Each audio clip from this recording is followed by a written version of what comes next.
Welcome back, everyone, to Week 2 of our BIM Heroes CPD learning program on digital procurement for AEC. Yeah, great to be back. We'll be taking a deep dive into some articles this week from leaders in our community. Sounds good. This week, we're focusing on the legal aspects of procurement. Okay, so the nitty-gritty. Yeah, focusing specifically on the architecture, engineering, and construction industry. All right. And we are drawing from the Welcome to Week 2 Digital Procurement for AEC.pdf document. Okay.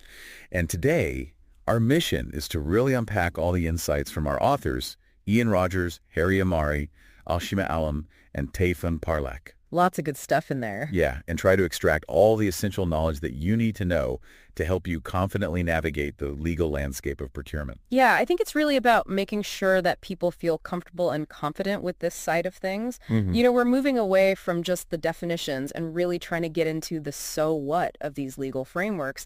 How do they actually play out in day-to-day procurement activities? I think that's a great way to put it. Yeah. So Ian Rogers kicks us off this week. And he says right away that we're going to be looking at the different types of contracts, how those contracts are structured, the ins and outs of dispute resolution, and how things like insurance and bonds play a crucial role in keeping projects on track, particularly through risk mitigation. What I find really interesting about Rogers' introduction is how he frames this. It's not like, let's get into this dry legalistic discussion. It's more about saying, look, this is essential knowledge for effective procurement. Yeah. He's really emphasizing the fact that understanding these legal tools can really help achieve better project outcomes. Yeah, absolutely.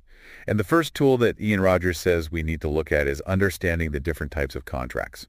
Makes sense. He starts with lump sum contracts, and you're probably familiar with these.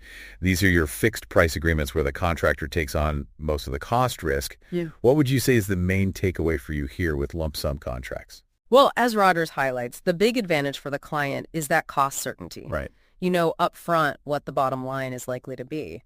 However, and I think this is where the so what comes in, it's worth considering when that certainty might be less valuable. So, for example, in projects where you have a high degree of uncertainty or where the scope is likely to evolve significantly, that lack of flexibility in a lump sum contract could actually lead to more change orders. Oh, interesting. Yeah, and potential disputes down the line. Yeah. So it's not always the perfect solution. So then Rogers moves to cost plus contracts, and this is where you, the owner, reimburse the contractor for their actual costs plus an agreed upon fee. With that transparency, what would you say, though, is important to be mindful of here? Well, Rogers is very clear that with cost-plus contracts, your focus needs to be on cost control. Okay. The transparency is great. That's a huge benefit. But without robust mechanisms in place for tracking and auditing expenses, costs can very easily escalate. So the key for the client is, how do you implement those controls effectively? Okay. To really manage that process. And then lastly, in this sort of overview, Ian Rogers discusses target cost contracts. Now, these aim to really align everyone's interests by adjusting those final costs and profits based on how well the project performs against agreed targets. What do you think is really critical to consider with this more collaborative approach? The real nuance with target cost contracts, and Rogers kind of implicitly suggests this, it's all in the setting of those targets and the pain gain share mechanisms. Right. To truly align interests and avoid any potential, gamesmanship or trying to work the system, these need to be really carefully considered and agreed upon up front. Yeah. It's not just about sharing savings. It's about establishing those fair and achievable benchmarks from the very beginning. So that kind of sets the stage with these contract types. Now, Ian Rogers delves deeper into understanding these types of contracts, but specifically within commercial real estate procurement. Okay, getting more granular. Yeah, and he says right away that picking the right contract is absolutely paramount. You need to consider your project's unique needs, how you're going to be sharing risk, and also those overall cost structures. What would you say is the most important takeaway for you here as to why this initial selection of a contract is so crucial? It's really about understanding the long-term impact of that decision. As Rogers lays it out, that initial contract choice has a ripple effect throughout the entire project lifecycle. Oh, wow. It dictates who carries which risks, how costs are managed, even the level of control you, as the client, will have. Getting it wrong at the outset can lead to some, significant headaches later on, cost overruns, protracted disputes, all sorts of things you want to avoid. Yeah. So that initial choice is absolutely paramount. And then Rogers lays out some key factors that he thinks should really be driving this decision-making process. Helpful advice. Yeah, and he starts with the project scope. How do you think a well-defined versus a less defined scope can really influence the type of contract you choose? Well, Roger's point here is fundamental. If you have a crystal clear understanding of what you need, a lump sum contract can provide that cost certainty we talked about. Okay. But if the project is a little more ambiguous at the start, if you don't have that clarity, you might need the flexibility of something like a cost plus or a time and materials contract. The key for the client is to honestly assess that level of scope definition early on. How clear is the picture, really? Okay, and then he also looks at risk allocation. Yeah, this is a big one. Yeah, who is best positioned to manage different types of risks? And how should your contract reflect that?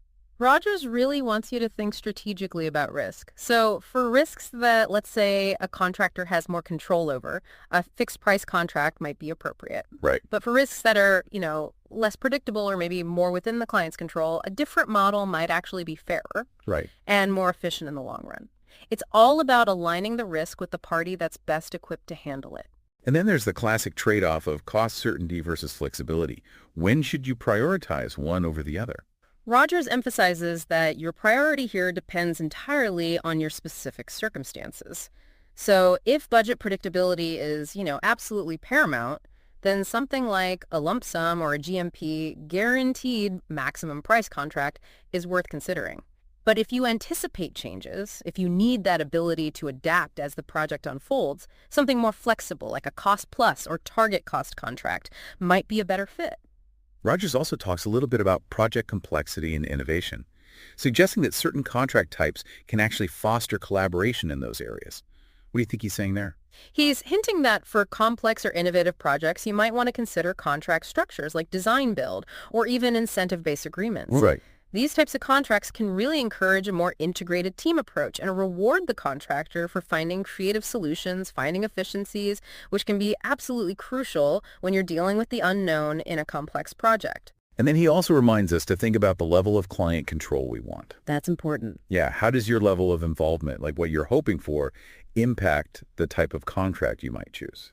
Rogers makes a really good point here. He says, if you want a high degree of control over the design, every stage of the project, a design bid build approach might appeal to you. Right. However, if you're comfortable delegating more responsibility to the contractor, a design build contract can streamline the process. It's about finding that right balance for your comfort level and your available resources. Okay. And lastly, Rogers says contractor selection and market conditions can really play into this as well. How do those external factors play into your decision about what type of contract you want to use? Well, Rogers is really advising you to be aware of the market. So in a competitive market, a design bid build approach can leverage that competition. You can get a better price. Right. But if you're working with, let's say, a highly specialized contractor in a less competitive environment, a negotiated contract might be more appropriate. So your approach to selecting a contractor can actually influence the type of contract that makes the most sense.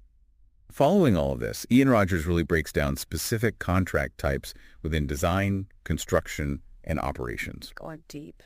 So for design contracts, he looks at percentage-based fee contracts, stipulated sum contracts, and hourly rate contracts. Oh, okay. What do you think is the biggest consideration he highlights for each of these? Well, with those percentage-based fees, which are very common with architects and engineers, Rogers cautions that while this does align the designer's compensation with the project cost, it can also lead to higher overall costs if the project expenses increase. So there's that sort of, two sides to that coin. Right. With stipulated sum contracts for design, you get that cost predictability, which is great. But as Rogers notes, you might sacrifice some flexibility if changes are needed down the line. Yeah. And then for those hourly rate contracts, while they offer that maximum flexibility, Rogers rightly points out that it can be really hard to predict the total cost. So you're gaining flexibility, but maybe losing a little predictability. Okay, moving on to construction contracts. He gives quite a comprehensive overview. What do you think about the time and materials contracts? What's one thing that people should be aware of? I think Rogers would emphasize that while time and materials contracts offer great flexibility for those projects with those less defined scopes, the client does bear a significant risk of unpredictable total costs. Right. So diligent monitoring of that time and material usage is absolutely essential. So then we get to design-build contracts. What do you think is one of the trade-offs that Rogers points out with that more streamlined approach? It can be a fantastic way to streamline, as you say, but Rogers notes that while design build can reduce project time, potentially minimize disputes by having that single point of responsibility, the client may have less direct control over the, really detailed design compared to other methods. And then considering the GMP contract, the guaranteed maximum price contract, what would you say is a prerequisite for this to be effective, according to Rogers? I think Rogers would really emphasize that a GMP contract, while it limits your financial exposure, which is great and does incentivize cost control, it really relies heavily on a very thorough and accurate cost estimation upfront. Wow. Without that solid foundation, that maximum price might not be as protective as you hope. So lastly, in operations, Rogers covers facilities management contracts and maintenance contracts. What do you think is one of the key long-term considerations for facilities management contracts? Rogers emphasizes that with those total or bundled facilities management contracts, they can simplify operations, which is fantastic, and really ensure good service levels. But you do need to be mindful of the potential for long-term commitments, which can limit your flexibility down the road. Okay, so a really thorough look at the contract types there from Ian Rogers. Yeah, definitely. Now, we move to Harri Emari, who discusses contract structures, and he reiterates how important it is to choose the right structure, for risk allocation, cost control, and project success, especially in the context of BIM projects. Right. And he even cites data from RICS that suggests that a well-chosen structure can significantly improve cost predictability and reduce disputes. What would you say is the core idea Emari is trying to get across about how much impact this decision really has? He's really saying this isn't just a, tick the box exercise. This is a fundamental decision. Yeah. The contract structure isn't just an administrative detail. It fundamentally shapes how the project team collaborates, how risks are shared, and ultimately how likely you are to achieve your project goals efficiently and effectively. And, that RICS statistic, that a well-chosen structure can improve cost predictability by up to 30% and reduce disputes. I mean, that really underscores the financial significance of this choice. Yeah, that's a huge number. It is. It's really significant. So, Emari outlines what he calls traditional contract structures, and he starts with single-stage tendering. What do you think is a key characteristic of that that's maybe both an advantage and a disadvantage? I think Emari would point out that single-stage tendering, with its complete design before bids are invited, it offers really good cost certainty from the outset, but that can come at a cost. Oh, okay. So the cost is potentially reduced flexibility, and there's a potential for missed opportunities for contractor input during that crucial design phase. So then he moves to two-stage tendering. How does that differ, and what's the main trade-off there? Well, two-stage tendering, as Emari explains, it brings the contractor in earlier, which can help reduce risk and often improve constructability. Right. However, the trade-off is that final cost certainty might be delayed because the design is evolving with the contractor's input. And then design and build contracts. What do you think is the primary benefit that Emari really emphasizes in terms of project management? He loves the streamlined nature of design and build, having that single point of responsibility for both the design and the construction. Right. That can really simplify project management, reduce the risk of disputes between separate design and construction teams. It's a much more integrated approach. So Harri Emari then moves to what he calls alternative contract structures. Mm-hmm. And he starts with framework agreements. What do you think is the main advantage of these for ongoing procurement needs? Well, I think Emari would emphasize that framework agreements are particularly useful for organizations that have, a pipeline of similar projects, Right. because they can reduce the time and cost associated with those repetitive tendering processes by establishing, pre-agreed terms and conditions with selected contractors. And then we have alliancing. Mm-hmm. What do you think is one of the defining features of this structure that he highlights? It's all about collaboration. He stresses that risk-sharing and open-book nature of alliancing. Okay. It's really about fostering a very collaborative environment where all parties are working towards those shared goals. They're incentivized by the overall success of the project rather than individual gains. And, he showed that really impressive UK study that showed alliancing reduced cost overruns by 25% in major infrastructure projects. That's pretty compelling. Yeah, absolutely. Yeah. So lastly, integrated project delivery, or IPD. What do you think is a key enabler that often goes hand in hand with this approach that he suggests? Well, he points out that IPD, with its deep collaboration, those shared objectives, it often leverages technologies like BIM and artificial intelligence for enhanced risk management and more efficient project delivery. When it comes to choosing the right structure, Emari advises you to think about several factors. He says beyond just project complexity, what else do you think we should consider? I think he'd also highlight the importance of considering your own organization's experience with different contract structures, any specific regulatory requirements that might dictate a particular approach, even the current conditions of the construction market. So we're moving from contract structures now, and Ian Rogers comes back to delve into legal aspects and contracting in traditional methods, specifically design bid build and design and build. And he notes that these have well-established legal precedents, which can be both a comfort and a cause for caution. What do you think is a fundamental legal responsibility that he points out in design bid build that rests with the employer? Well, he's very clear that in a design bid build model, the employer typically retains responsibility for the design. Okay. Which means if there are errors or omissions in the design provided to the contractor, the employer could be held liable. So that's a big responsibility. And then in design and build, how does that responsibility kind of shift? Where does the responsibility mainly lie? In a design and build contract, the contractor takes on a single point of responsibility for both the design and construction of the project. Yeah. They're essentially responsible for delivering that functional end product, meeting those specified performance requirements. So it shifts quite significantly from the employer to the contractor. Rogers then moves to standard contract terms and conditions. And when it comes to defining this scope of work, why does he say that absolute clarity is so important? Because clarity up front is crucial for preventing those misunderstandings and disputes later on about what is included in the contract price, what might be considered as extra work. It's all about setting those expectations clearly from the beginning. And then he talks about payment terms. Right. What's one of the common mechanisms he mentions that's really important for both the client and the contractor? Things like milestone payments and retention. Okay. They provide a very structured approach to payment. Milestone payments ensure the contractor receives funds as they achieve those specific project stages, while retention provides that degree of security for the client against defects or non-completion. So it's about managing cash flow, but also incentivizing quality work. And then talking about variations and change orders, what would you say is the key takeaway from Rogers about how those should be handled? He's really adamant that any changes to that original scope of work, they need to be formally documented through those variation or change order procedures. This formal process is so essential for avoiding disputes about costs, schedules, responsibilities that can arise from informal agreements. Okay. So it's about keeping everything above board, transparent, and documented. Rogers also touches on time and completion clauses, including something called liquidated damages. Okay. And those are meant to kind of address delays, but what's the warning that Rogers gives about these clauses? The warning is that courts will often scrutinize liquidated damages clauses very carefully. Oh, really? They want to make sure they represent a genuine pre-estimate of the likely loss suffered due to a delay. Right.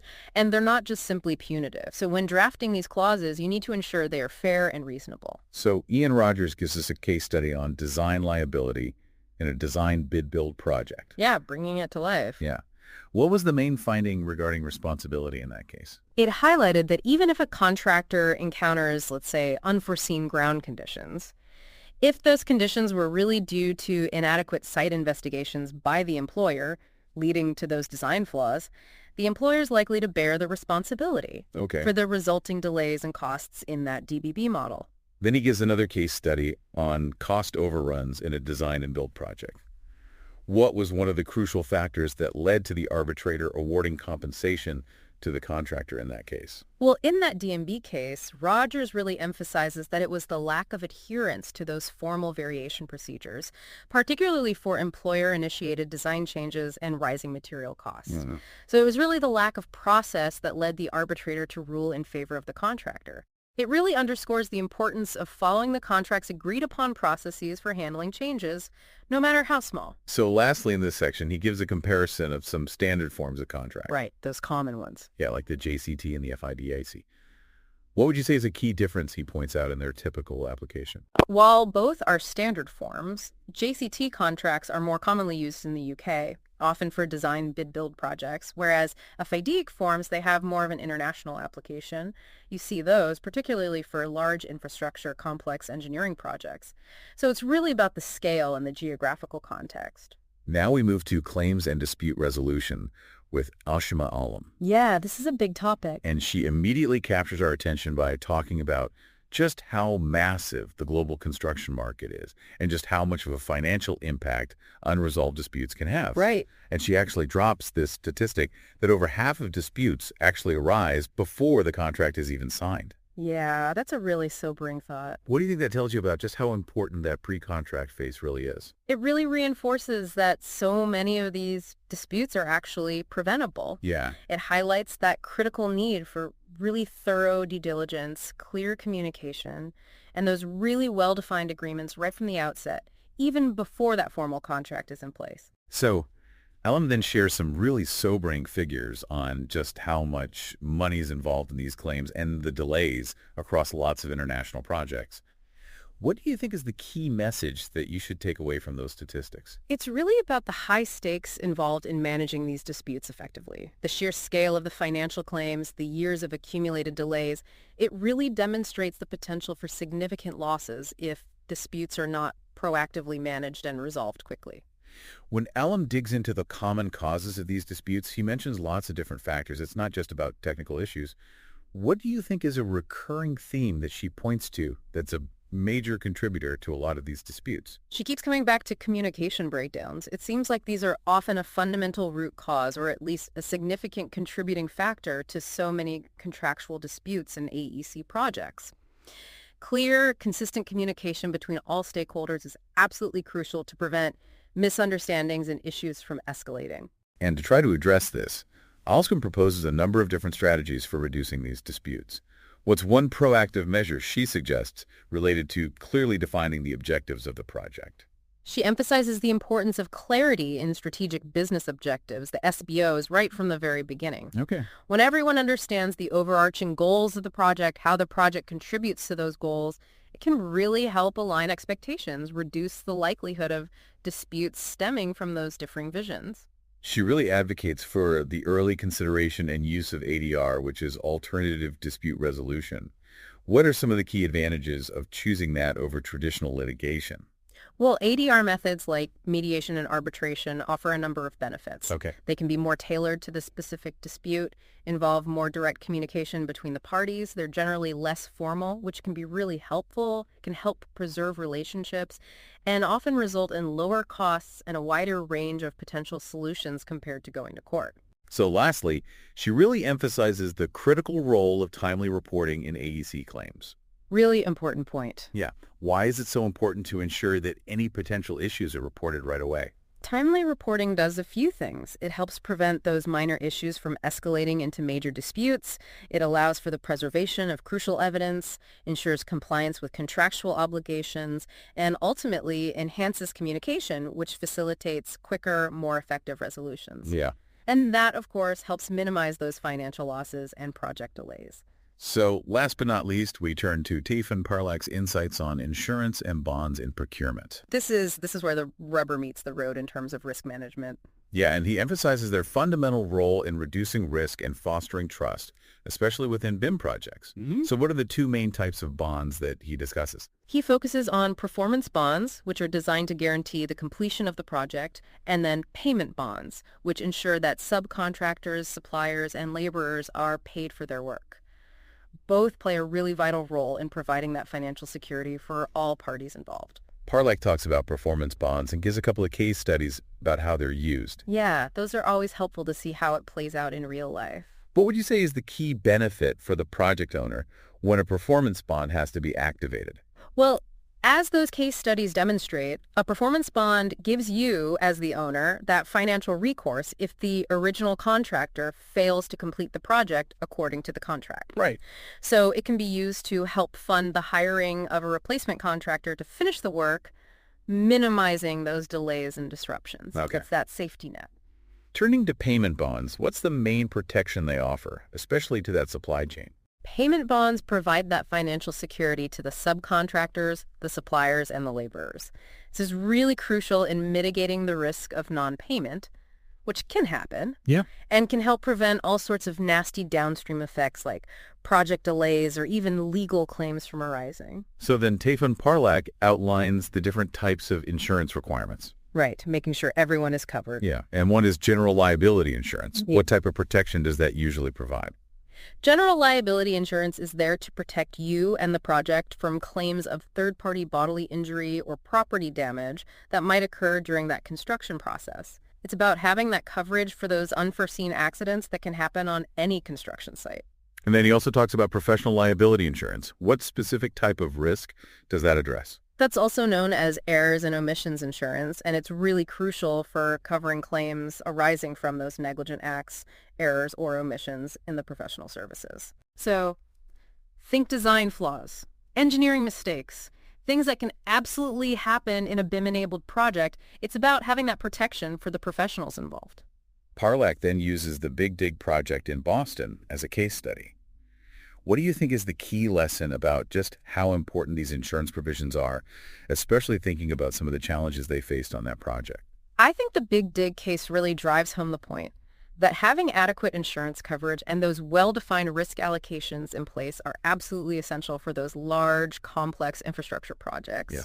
The ceiling collapse, which was a terrible incident, really highlighted how general liability insurance can be activated to cover the damages, the compensation, and how those performance bonds help ensure the project can continue despite those major setbacks. Right. It really showed that even with the most robust planning, unforeseen events can and do happen, and those insurance policies and bonds are absolutely essential safety nets.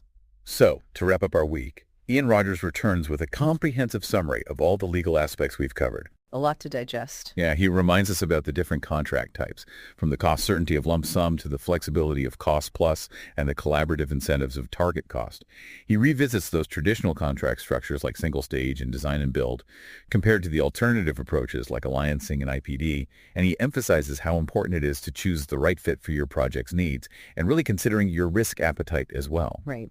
We also delved into the legal considerations within those traditional contracts, those critical elements of those standard terms, and the vital need for clear scope definition and formal change management. ALShimaa Allam shed some light on those common causes of claims and the benefits of that early ADR, as well as the importance of timely reporting. And lastly, Tayfun Parlak really hammered home the indispensable role of insurance and bonds in mitigating those risks and providing financial security. It's amazing how Roger's summary just really brings together all those key strands of our discussion this week, really reinforcing how these different legal and contractual elements, they're all interconnected and they all contribute to successful project delivery, especially within that BIM environment. Yeah, absolutely. It's about having a holistic view. We've covered a lot of ground this week, from understanding those different contract types and structures to navigating those legal frameworks, dispute resolution, and the critical role of insurance and bonds in your BIM projects. Hopefully, this deep dive has given you a clearer understanding of the key legal considerations in your field. Remember how important clear communication is, thorough documentation, and proactive risk management in all your procurement endeavors. And we look forward to the next edition in this key learning program. It'll be great to be back.